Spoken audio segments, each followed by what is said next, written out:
بسم اللہ الرحمن الرحیم۔ معزز خواتین و حضرات، آج گوشہ کمال کی نشست نمبر 347 یعنی 347 میں یہ گوشہ نشین معین کمالی ایک بار پھر آپ کی خدمت میں حاضر ہے۔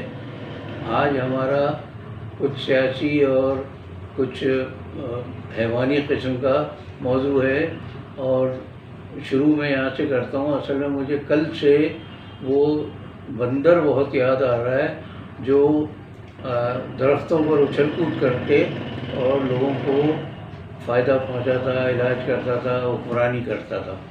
تو ایک بات تو یہ بتا دوں کہ بندر بھی کہتے ہیں، لنگور بھی اسی کی ایک قسم ہے، لیکن لنگور کا منہ ذرا زیادہ کالا ہوتا ہے جیسے ہمارے یہاں کے لوگوں کے ہیں، اور دمیں لمبی ہوتی ہیں ان کی، تو دموں سے بھگاتے ہیں وہ۔ تو ایک اور ان کی نسل کا بڑا جانور ہوتا ہے جسے بن مانس کہتے ہیں۔ بن جنگل کو کہتے ہیں اور مانس جو ہے وہ انسان کو کہتے ہیں۔ تو وہ جنگل کا انسان کہلاتا تھا، حالانکہ وہ بھی دم والا۔ مجھے جنگل کے انسان پہ یا بن مانس پہ اس وقت نہرو یاد آ رہے ہیں، جو بھارت کے پہلے وزیر اعظم تھے، اور جنگ آزادی میں یعنی بھارت کو آزاد کرانے میں انگریزوں سے انہوں نے بھی بہت کارنامے انجام دیے تھے۔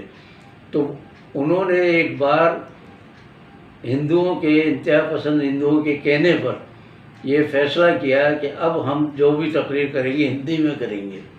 پہلے اردو ہوتی تھی، ہندی کے بھی الفاظ ہوتے تھے، لیکن ان سب کو اردو سے بڑی محبت تھی، اس لیے وہ اردو استعمال کرتے تھے۔ جب یہ طے ہوا کہ نہیں اب اردو نہیں، ہندی استعمال کریں گے، تو پنڈت جواہر لال نہرو کھڑے ہوئے تقریر کرنے کے لیے۔ تو کہتے ہیں بھائیوں اور بہنوں، پھر کہہ رہے نہیں بھائیوں اور بہنوں کہاں سے آ گیا، یہ تو متروں اور متریوں جو بھی ہندی میں کہا۔ پھر کہنے لگے میں بھی تمہاری طرح ایک انسان ہوں۔ پھر کہہ رہے نہیں میں انسان کیسے ہو سکتا ہوں، میں تو مانس ہوں۔ تو وہ بن مانس پہ مجھے مانس یاد آتے ہیں۔ وہ بیچارے اتنے اچھے اردو کے آدمی، الہ آباد کے نہرو، اور کھانے بھی یہ بتا دوں میں آپ کو کہ وہ کھانے جو ہیں وہ گوشت بہت کھاتے تھے، وہ سبزی خور نہیں تھے ہندو۔ تو مطلب یہ آزاد خیال تھے وہ، تو وہ اپنے آپ کو انسان بھی نہیں کہہ سکتے، مانس کہتے۔ تو بن مانس پہ مجھے وہ مانس یاد آ گیا تھا۔ تو خیر 3 طرح کے یہ 3 نسلوں کے، لیکن دنیا کے مختلف جنگلوں میں عجیب عجیب قسم کے بندر اور یہ لنگور اور یہ ہوتے ہوں گے۔ اس کی ایک خوبی بڑی یہ ہے لنگور کی خاص طور سے کہ یہ ایک درخت سے دوسرے درخت پہ جانے کے لیے جب اچھلتا ہے، فاصلہ اگر ہے درخت، اسے دوسرے درخت پہ کوئی خطرہ نظر آ جائے تو وہ آدھے راستے سے پلٹنے کی صلاحیت رکھتا ہے۔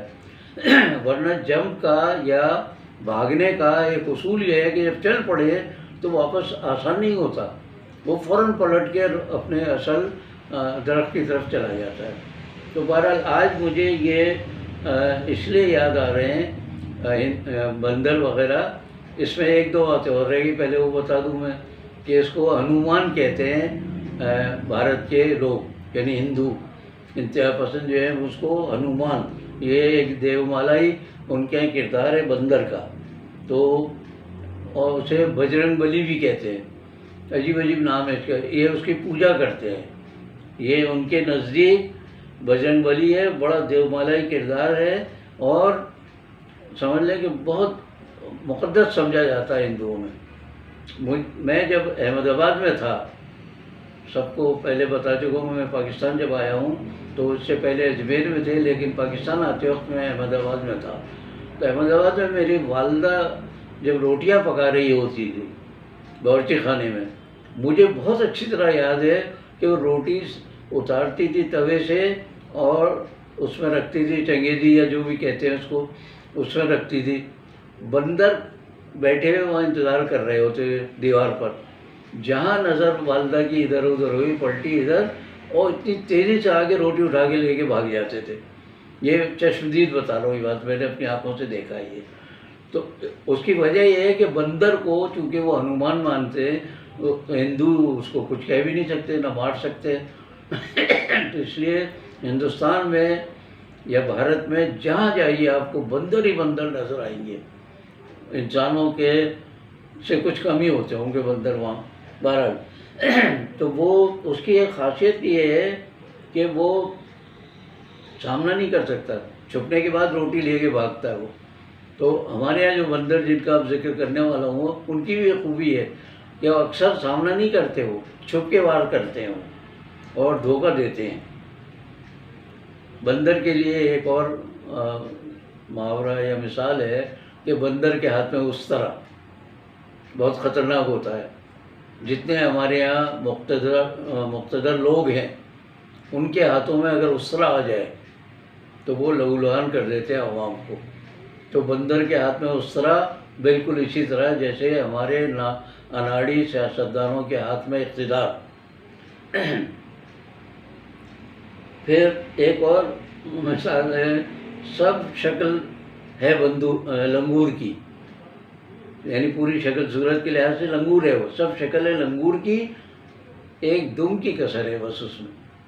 تو ہمارے یہاں بھی بندروں کو آپ دیکھ لیجئے، انسان نما بندروں کو، تو وہ آپ دیکھیں گے تو پتہ چلے گا شکلیں ساری لنگور جیسی ہیں، بس ایک دم نہیں ہے.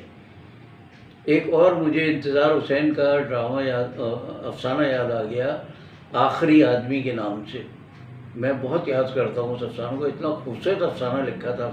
تو وہ حضرت نوح علیہ السلام کے زمانے میں جب انسان سرکش ہو گئے تھے تو اللہ تعالیٰ نے ان پر عذاب جو نازل کیا تھا تو وہ ہنستے چیختے غصہ کرتے ہوئے شکلیں ان کی بگڑ جاتی تھی اور وہ بندر جیسے ہو جاتے تھے.